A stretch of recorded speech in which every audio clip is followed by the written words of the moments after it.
Get him out to sit. If you Y'all will be okay if I pick some like, pick some. And at the end, I do it right. I know. hold it, and then I'm gonna go live.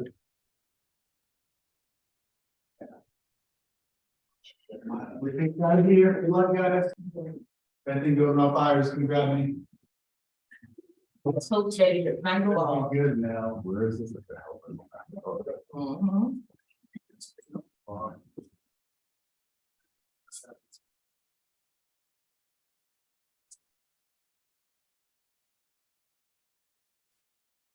If we can't go live, we'll always record it. Oh, yeah. Post the video later time. We'll get on about it. I see it live. Oh, you do? Oh. Okay. Well, on the Oh, yeah, you're Facebook still there, page. yeah. Oh, wait. Okay. Yeah. I don't know why it's doing this thing. I'm not sure this too.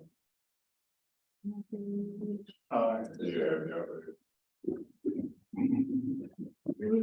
I got very like. Alright. Alright. Wait, wait a second, give me time to amp this. And just going to the church. You gonna send it to you, I sent it to one too, so. It's two people. Oh, that's probably us. I think you're right.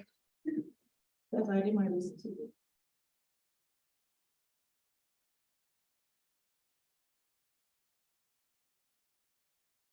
Oh, we actually doing that. All right, we ready to get started.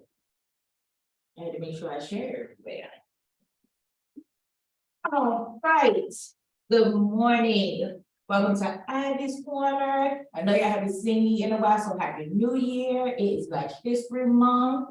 So be ready to get things jumping. Please be on the lookout for me as I pop up throughout the month with special guests, highlights, health information, and of course, all types of things that's going on in the community. So today I have with me my special guest, one of my favorite people, Omari. If you want to go ahead and You said you're gonna have other special guests? not You today. gonna cheat on me? This not Cheat cheating on me. you. Cheat. It's not cheating. But welcome. So let's get started. You ready?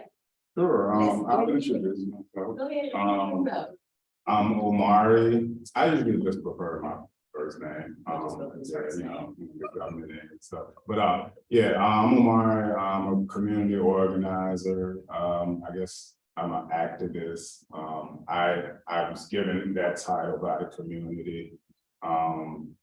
But a lot of my work has been around housing, transportation, and food access. A lot of it really focused on Churchill and the East End. Let's see, I led a big effort to save a lot of the bus lines in Churchill when they were bringing in the bus rapid transit system, the pulse system and stuff. They had proposed to remove the bus line from Fairfield and the bus line from Mosby, and they were basically going to like combine them all into one bus route. So at that time, I saw how impactful it would be to the Black and low income community in Richmond. So you know, we mobilized a long, months long effort that piggybacking off of some of the elders that have been working on it for years. But we saved a few of the bus routes, and it's real special to me when I go to Fairfield and visit people and I see the bus line running through there, or like I see Armstrong High School and I still see the bus line right there, bus stop out there, because I know that they really didn't want that bus line there anymore. And I see how, you know, how harmful that would have been to the community. But I also work at Legal Aid Justice Center. That's where primarily a lot of my housing advocacy and organizing is housed right now. I work with the lawyers, I'm basically like the in-between from the residential community and the legal community, you know, so that the lawyers understand what's going on the ground so that they really can better inform their policies, that they'll be like at the General Assembly trying to change laws. Like they really need to know what is it really going on the ground, how are people really experiencing that. They really need to know, like, if they're thinking about like, we want to do like a impact litigation, we want to do some kind of class action lawsuit or something to help people. They really need to know what's going on the ground to make that happen. So me and other housing organizers, actors that like, you know, avenue for everybody to get understanding and then the people in the community to know what their rights are, you know, so that they know, because you know, laws are changing and stuff all of the time, you know, so it's, I don't know, Virginia is the wild, wild west when it comes to like eviction court. It is the wild, wild. But to keep up with it, because if we have a plan, so again, not to refer them to, there's moving housing that has, they're losing housing, they can't find housing.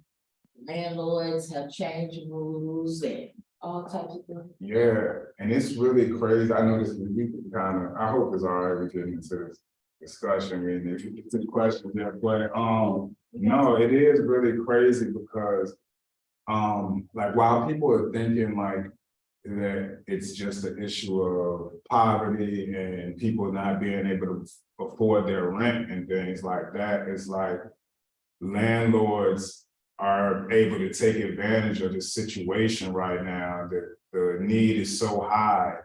Like, I even had a family member of mine, like I work at legal aid, you know, I work with lawyers, but I had a family member of mine tell me, well, I can't report that the ceiling is leaking because my landlord's going to raise my rent.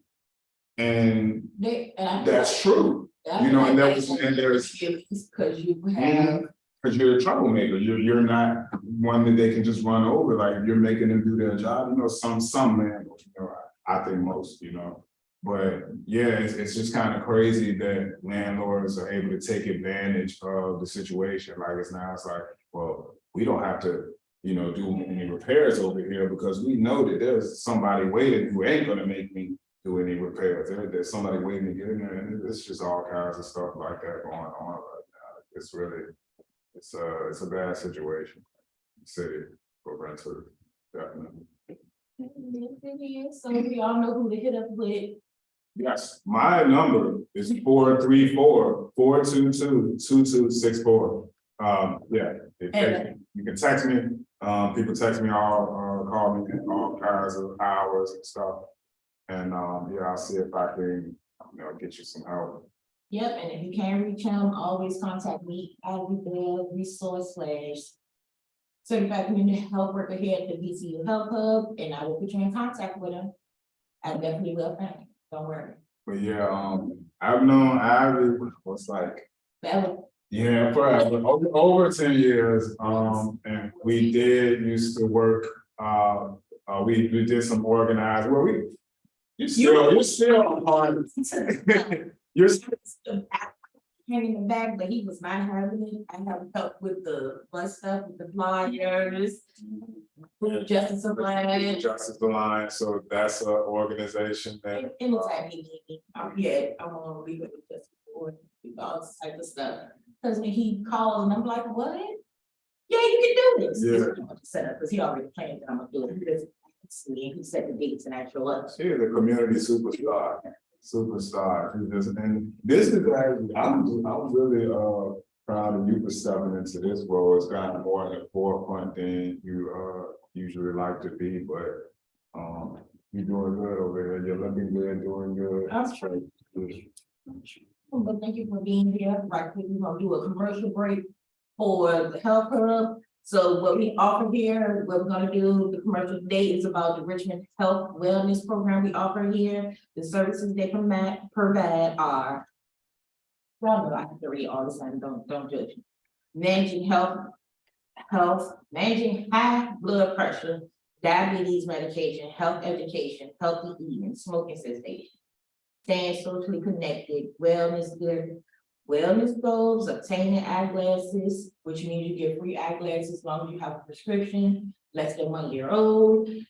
Wellness, goodness, preventing falls, connecting to primary care, connecting to dental care, anxiety, depression, advanced care programming, transportation, housing, and substance abuse. So stop by and see us. They're here on Mondays and Wednesdays. So stop by and see us if you need help with any of those things. If you have any more questions, call 804-628-6401. So that's our commercial break for the day. Let's get into me asking him a bunch of questions that you probably don't want to answer, but that's why we're being a guest here. Smoking cessation is still, we still in the New Year resolution time frame. You know, I think we got a couple more weeks left before everybody, you know, goes back to their 2022 ways. So people still might be in there smoking. You're not getting bored yet, so we need to sit down and do that. This is the New Year's resolution. I'm gonna let us slide. Speaking of that, so what's your, did you want to bring up New Year's resolution? I am trying to take in less toxins in my body. Various toxins, yes. That's Just no, really just tobacco and alcohol. I mean, I don't think that I drink a whole lot, but I don't know, I like to have a beer like every day, and then I sometimes feel guilty. Well, maybe not try that. I heard it was, what's it called, dryuary, but we occasionally drink, we don't drink or whatever, but we'll discuss that. Oh, yeah. So we want to defend. Okay. And Cool. alright, so since you already answered one of my questions, tell us about yourself and what you do. Can you let the community know, since we talking about Churchill, that you grew up in Churchill? Yeah, I grew up in Churchill. I mean, well, let's see, I was born in Highland Park, then we moved to Fulton, but I feel like I grew up in Churchill. We moved there when I was in like 7th grade, you know, but I had already been to Shimalab Elementary, you know, because I was in Fulton and stuff. So I still knew some of the people around and stuff. And so I just feel like that's where I kind of really, I guess, jumped off the porch, and like really started having my own personality and my own friends and stuff. But yeah, I'm from Churchill. I graduated from Armstrong High School, the old Armstrong on 31st Street that is now Armstrong Renaissance, you know, where the apartments are. And or the houses too, they're over there, right? But yeah, so that's why, like, I've seen a lot of the change in Churchill. I got this cool hat, right? This head, I should have observed, but why did you put that on there? Oh, really? Okay. Well, I don't know. Maybe I don't know. Well, it's an urban planning thing. It's Okay. so white hat. I had to explain this to a few people in the past week. You know, and this hat, Bring Back White Flight, it's really about Churchill. You know, it's well, not so much Churchill, but white flight was a time period in the 70s and 80s when white people like evacuated the urban areas, the cities, like all around the country. Like they didn't want to live among Black people and other people of color, Hispanics and things like that. So they moved out to the counties or suburbs outside of the cities. And my sense now, my theory, which is backed by, you know, my studies and everything, I feel that the surges in rent and gentrification and whatnot that we're experiencing is from the children of the people who were, you know, white flight, who fled the cities. Their children and their grandchildren now are moving back into the cities, you know, because now Black people are less threatening to them now. You know, it's a more diverse culture. You know, the kids are listening to, you know, Black music and things like that or whatever. And so just the cultures together now. So now we have a lot of, you know, white people moving into the cities, and that's causing the rents to go up, particularly in Richmond, where we're landlocked and everything. Is the history of the zoning and everything in Richmond is crazy. In Virginia in general. So that's so I say maybe we need to bring back white flight, you know, maybe, and not to say that we're pushing people out, like we're saying like, oh, get out of our neighborhood, you know, it's not about that, because nobody nobody forced people to leave, nobody doing white flight, nobody forced them to leave. But, sometimes some people could make a conscious decision to move about their life in a more responsible way. And maybe, you're a person who has the means to move other places rather than to move in a neighborhood that you clearly know is gentrified, that you clearly know, it's a Black neighborhood is changing. All right. It's personal choice. It's not forced. It's not forcing anyone. It's not saying, get out of here, or, go use this water fountain, or go to this school, or wear these chains and pick this cotton. It's nothing like that. It's personal choice. All right, that's the person. All right, so, what are some things? They're not gonna I'll invite you back. Okay, good. All right, so what inspired you to become a community advocate, and leader for the church of the community? Okay. I remember, there's one thing, I remember writing a letter to George Bush, the first George Bush. I remember writing a letter to him saying, free that Shamu from OSHA or SeaWorld. That orca is not supposed to be, yes, that was, yeah. So that was my first thing that I remember reaching out to an elected official, trying to advocate for change, right? That's awesome. So that's what I remember. At the time, I watched the time. Remember he jumped over his hair and he's like, Yeah, let me watch. no, that's from the Michael Jackson. All right, okay. It was from the, no, but okay, I was living in Magnolia Apartments that was ran by Great Richmond Reynolds at the time.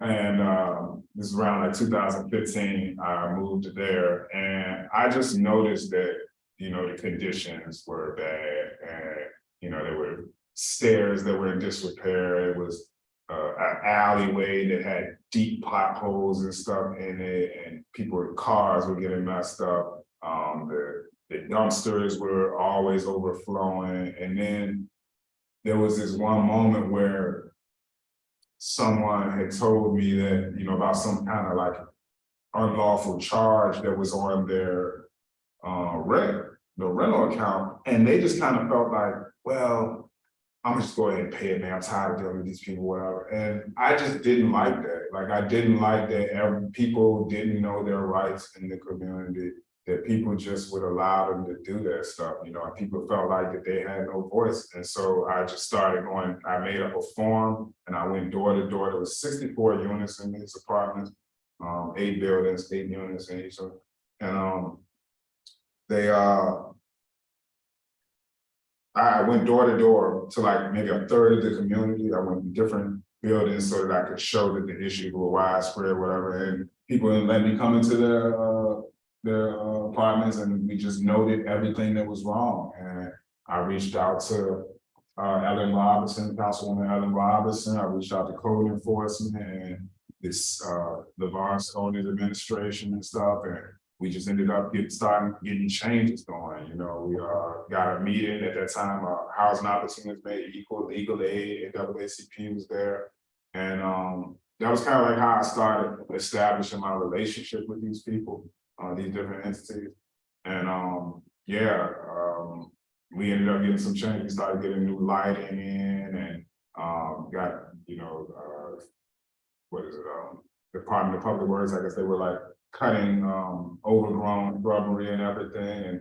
And then we got there was a meeting at the local church, and the news came and everything. And so that was like how it got started. And then we went outside one day and they said, hey, look, someone said, look, oh, there's this sign on the bus stop, and they're saying they're going to take away our bus stop. And that was like the main bus stop of those apartments used. Yeah, so that was how I got into the public transportation advocacy also.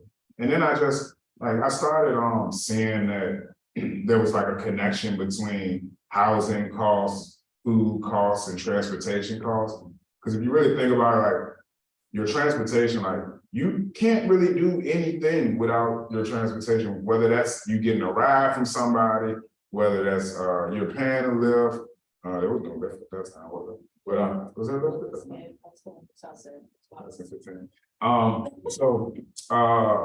Yeah, so I mean, whether it's a lift or it's your gas for your car or the car upkeep, you know, or you paying off a traffic citation, that's also a part of your transportation cost. And then even if you're not like paying out of your pocket financially, transportation, like if you're walking, that time that it takes you to walk, that's a cost. You know what I'm saying? Like that's a cost that you could be using to acquire something else that you need in your life. You know, you could be using that to work and get some money to get some food or something, but you can't use that to get food because you're using that time for your transportation cost. So it's like, that's what I'm saying, it's like a kind of like a balance. You're gonna have to pay your housing costs, your transportation costs, and your food costs. Like those are like the #1 expense of a household. And so that's why I found myself advocating in those particular spaces. All right, so my next question will be, how do you want to be remembered? As I feel like that you're going to be one of the Churchill people that go down to Churchill history, for Churchill. And just around the city in either way, but you're I feel like you make a big difference in the Churchill. So how do you want to be remembered in Churchill? I don't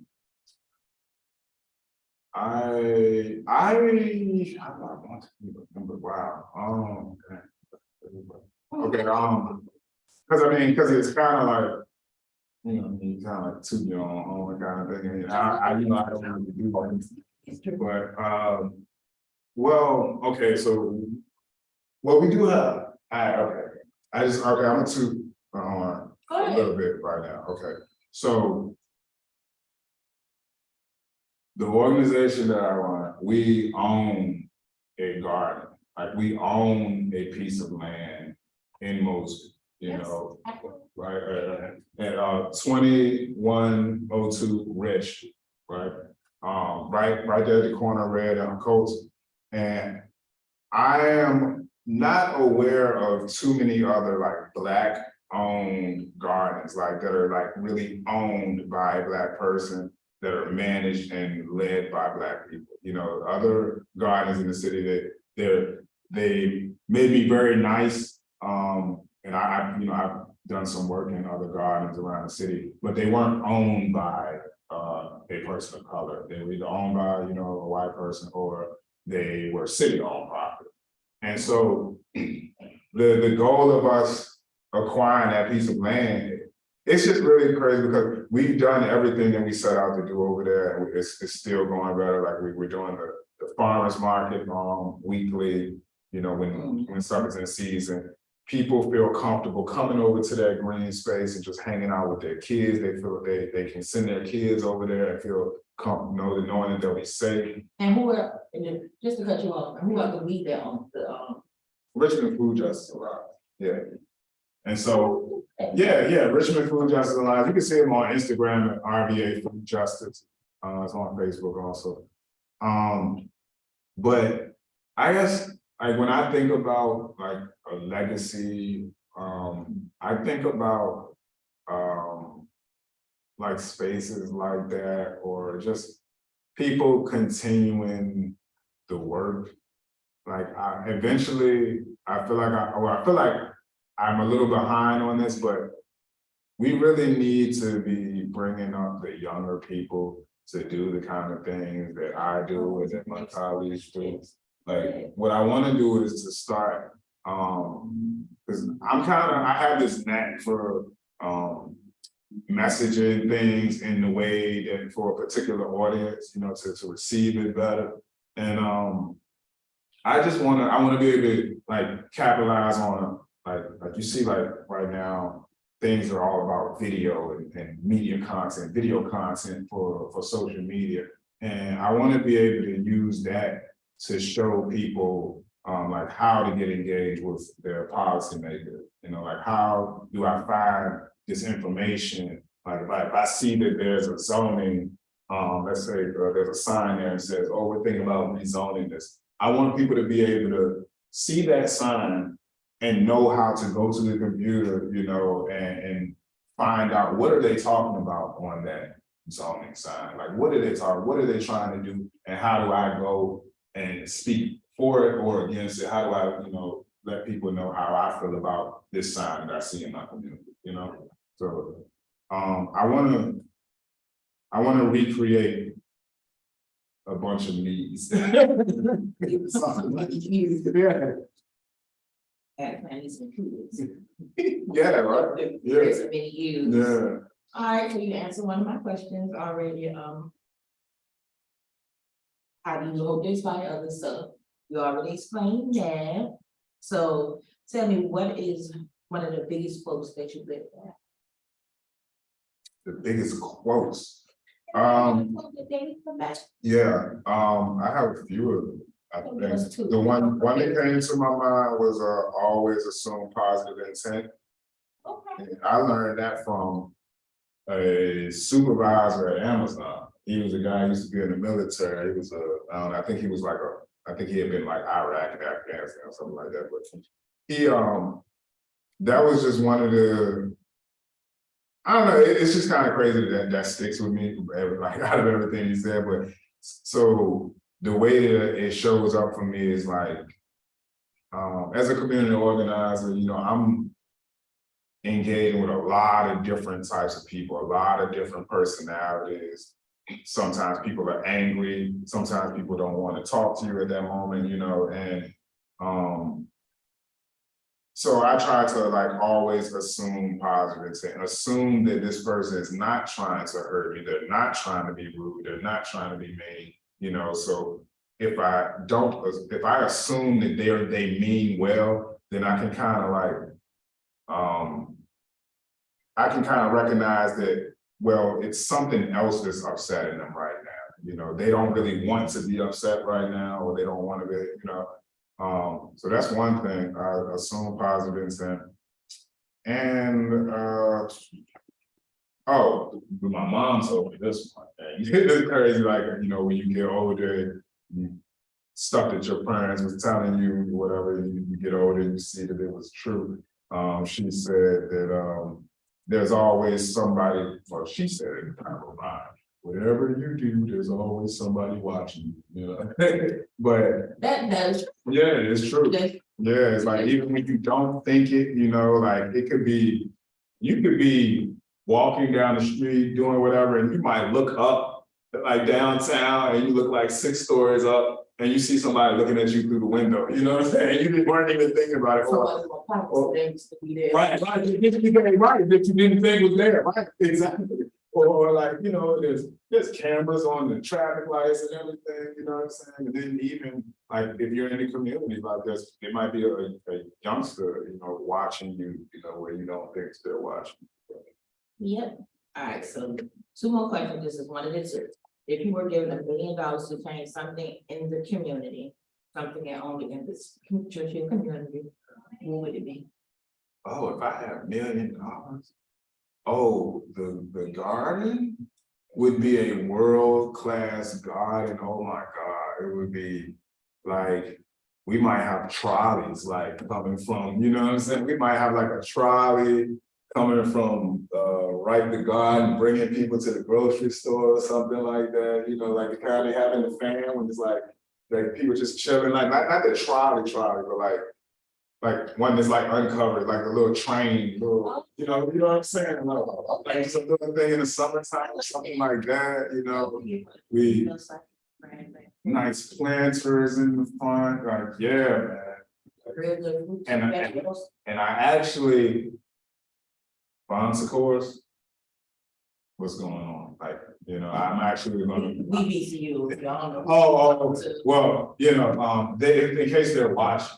You know, they might be watching. I know I was talking to the Bonsicores people out there because of course they're vested in the community. So they're watching Ice Corner every time it airs. They're so vested in the East End. But you know, just because they're vested in the East End, I'm just thinking that it might be a good thing, you know.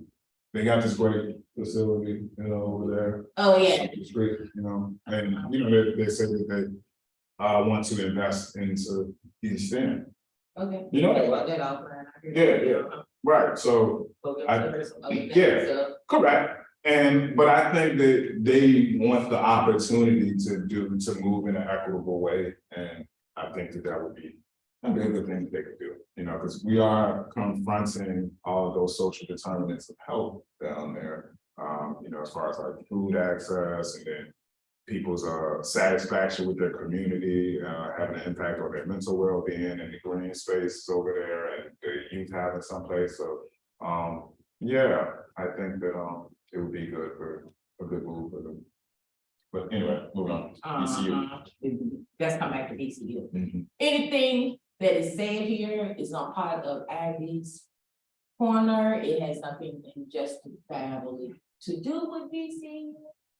But they let me share their media platform, so of course I'm always gonna advocate for BCU.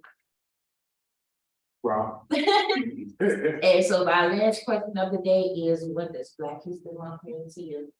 What does that mean when I had? What is Black History Month mean? We grew up doing Black well, History plays. Yeah, I think, What does it mean? it is kind of messed up. But we are the ones making history now, though. Yeah, but it is kind of messed up though, like that it's like they're like telling people that this is different. You know what I'm saying? Like, so I don't know, I got mixed feelings about it. I mean, it's definitely good, I guess, for youth to get some exposure to things that they probably wouldn't, like during the normal course of the school year. But I guess, I feel like it should just be in the normal school year, or it should just be a part of like the normal culture, because, it's history. All of it should just be history, all of it should be told. So it's kind of weird to say like, oh, we gotta have this Black History Month. But I mean, for me, I guess it feels like a time where it's kind of like a call to action for me. Like I feel like that I have to do something impactful in the moment of Black history. Well, you out here making history for Black History Month, so that's why you here. Because I feel like you making history out here. You have came up from doing great things with the community.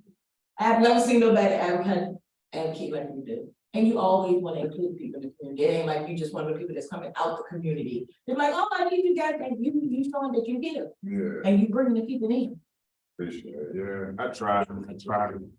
You know, I knew you. But no, I appreciate it, and I thank you for the history that you said in church here. Like, you ain't just doing nothing. You fight for rental rights and advocating for the people in the community about their rents and stuff. We don't have to move like you don't want to do it. Yeah, no, it's like everyone, but I mean, I recognize that it's like everybody's out here just trying to make it, and But you trying to make it ain't advocate. yeah, it's what it is. It's like you can't be afraid to be poor. Like you really can't be afraid to be poor. Like if you're gonna make it like change, because I guess the systems that would make you wealthy are the systems that are like causing oppression for other people.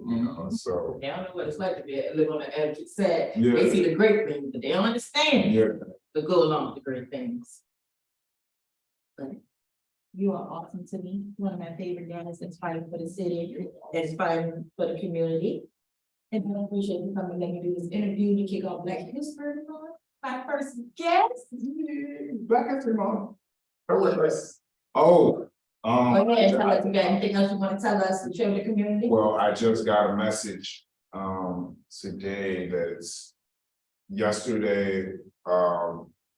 Yesterday was the 4-year anniversary of the death of one of my mentors, community activist. Well, she always called herself a community strategist. We think of her as like a organizer, activist, Lily A. Estes.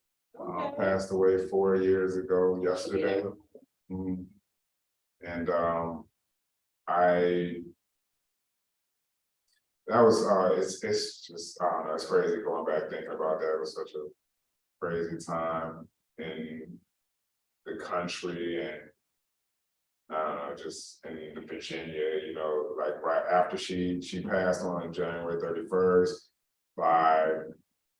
I think by March, or no, actually within the next couple of weeks, we were hearing about Governor Northam in blackface and stuff, and you know, all of the marching and everything that was around that. And then the end of that month is when I filed my civil rights law claim against GRTC for having removed so much service and coverage to Black neighborhoods and Oh, yeah. doing things.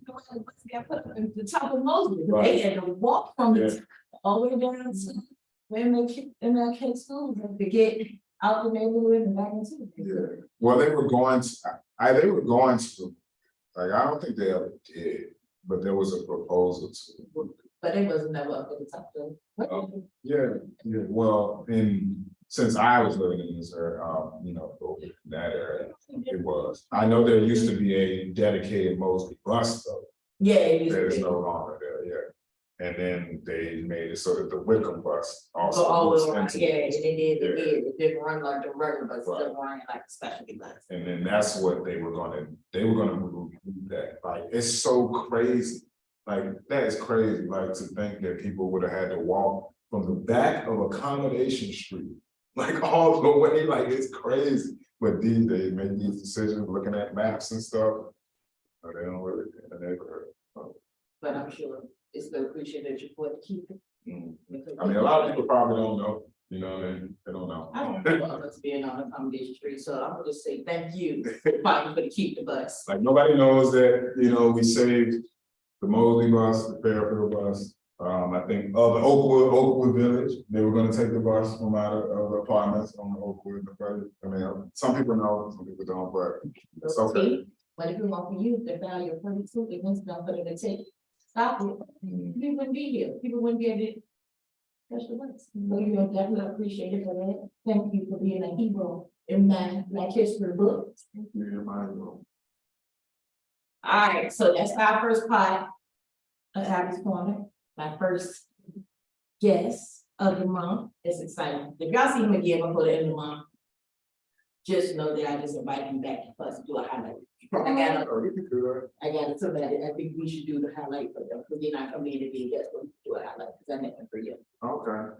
So, also, with it being February, it's American Heart History Month, well, not history. American Heart Month, so I'm just gonna kick off, give you guys, excuse my phone. Some health tips, one of them being eat healthy.